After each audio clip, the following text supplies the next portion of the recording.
Banyak cara dilakukan untuk bisa bertahan dan melewati masa pandemi. Salah satunya anak-anak serta orang tua yang rentan flu disarankan menggunakan vaksin influenza.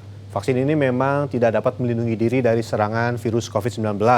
Namun cara ini dilakukan untuk bisa mengurangi kerancuan gejala yang timbul antara COVID-19 dengan influenza biasa. Gejala sakit yang dialami ketika masa pandemi kerap kali mengundang kecemasan berlipat. Masyarakat saat ini khawatir ketika menderita sebuah gejala penyakit, maka akan dikaitkan dengan pandemi yang meluas, yakni terinfeksi corona. Gejala serangan corona digambarkan awalnya mirip dengan flu yang disertai batuk dan sesak nafas. Vaksin influenza pun menjadi vaksin yang disarankan bagi anak-anak dan orang tua yang rentan di masa pandemi COVID-19. Vaksin ini tentunya tidak bisa mencegah serangan virus COVID-19, melainkan hanya melindungi seseorang dari virus influenza. Di negeri 4 musim, virus influenza adalah salah satu penyebab anak-anak dan orang tua dirawat di rumah sakit karena pneumonia.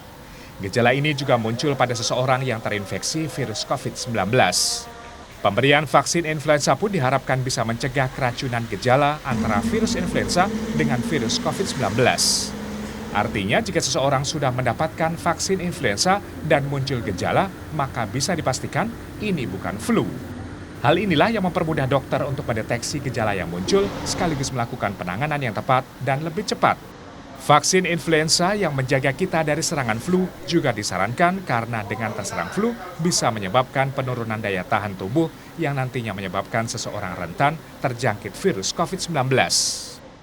Jadi vaksin flu ini terutama penting buat anak-anak, khususnya yang memiliki kondisi kesehatan khusus, seperti anak-anak yang memiliki asma, anak dengan penyakit kanker keganasan yang mendapatkan kemoterapi yang menekan daya tahan tubuhnya, kemudian anak yang mendapatkan transfusi rutin pada thalassemia, atau anak-anak yang mengalami gagal ginjal dan harus